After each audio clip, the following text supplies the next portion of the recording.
Another big issue when it comes to policing and it comes to NHS staff and first responders and trauma is second and vicarious trauma, secondary trauma. So you listening to somebody recount something that is absolutely tragic and awful will have an effect on you. You are not invulnerable. You are not a fucking robot, even though the public and the police and the services would expect you to become a robot. It doesn't work like that. We are human beings. We take on other people's trauma. We take on other people's worst events that have happened to their life, even if we've not directly witnessed it. Now, like I said, 80% of people report experiencing traumatic events on the job. That is including the vicarious trauma. Sitting and dealing with cases, traveling in the back of ambulances, attending incidents and listening to something absolutely god-awful what's happened, listening to people's life stories and the events that have led to them ending up in this position right now. Like, I can still remember some of the things people have said to me, so I'm sure there's probably a bit of trauma still there. Plus, you also have the trauma of the officers and the NHS staff, which they have anyway, and it's just like a bucket. It's constantly pouring in that bucket, and unless there's that release valve, this is when people go off sick. This is when people decide that, you know what, I can't do this job anymore. This is when people turn into robots who have no empathy or have very little empathy left to give. It's when officers and NHS staff start self-medicating with alcohol. I believe alcohol is a big problem in the ambulance service, as a friend of mine who's a paramedic has told me recently, because the support is not there. We need to fund more support for the people dealing with the incidents. We need to give them the right tools for the job, the right resources, and we'll get on to very soon about what the government's planning on doing and why it's just not going to work, because none of them have ever spent any time actually in uniform or dealing with these kind of incidents. Career politicians who simply read stats and figures and think that they know how the bleeding world works. But it's like poor working conditions such as lack of colleague support and excessive workloads. I know cops who had, and I'm speaking from a police perspective because obviously I used to be one, but I'm sure it's very similar in the ambulance service and in the fire service as well. And God, let's not even start talking about the bleeding prisons. Talk about a forgotten service. Nobody talks about the prisons, and they deal with all sorts of stuff. Like I said at the start, there was a colleague who said that they were suffering really badly with anxiety and post-traumatic stress disorder because somebody tried to kill them on shift, and they were told by their inspector, by the supervisor, no, well, the demand of the forces is greater than your own priorities right now, so get out and get it done. But this compounds stress and it greatly increases the rates of complex PTSD, and like I said, one study found high rates of PTSD or CPTSD in officers, and they rarely felt supported, versus 7% of those who stated, yeah, okay, I get support. Many frontline staff don't report trauma symptoms due to fear of stigma, lack of confidential services, and belief that showing distress shows weakness. I certainly had that. If I was dealing with an incident or I thought, you know what, that was pretty nasty, that, okay, you have a bit of dark humour and a joke to kind of let the release valve go, but sometimes things do affect you, and it's not weak to say, look, I'm struggling there, I need help. Because like I said, there was the guy who I know who was supporting that guy, trying to save that guy's life who was hanging, who died.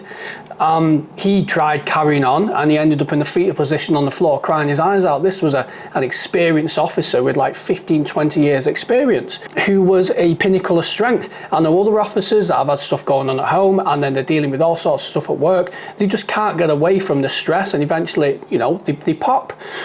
There's officers that have ended their lives due to the stress and the issues, what they have to deal with, the things they have to deal with. The police are the service who go and deal with fucking everything, and then other services come in afterwards. So if it's 1.8 million hours for the NHS and ambulance service, I'd fucking hate to think what it's like for the police. And again, it's just more trauma, more issues. And those people who are going to watch this and go, oh, well, that's what they signed up for. Yes, they signed up to help people and support people, but that doesn't mean that these people are robots. If we know that that is what the job entails, then there should be more support available for people who are experiencing that sort of thing. Scottish police data reports show that 1 in 10 officers took sick leave due to psychological issues in 2024. Among those taking sick leave, the vast majority cited mental health disorders. 3 officers took their own lives while off duty.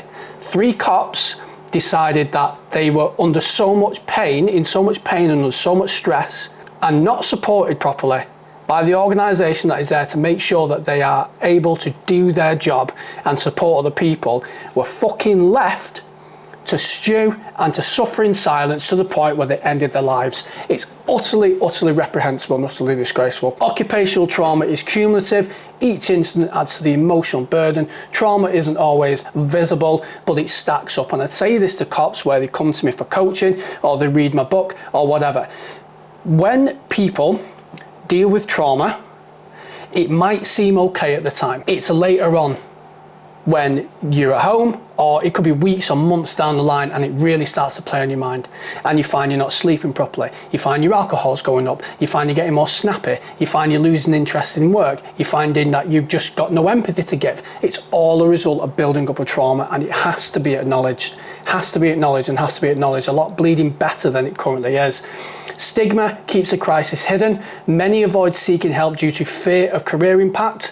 For example, you can't go on firearms if you have any kind of history of mental health, or you have any kind of history of taking time off work due to being sick.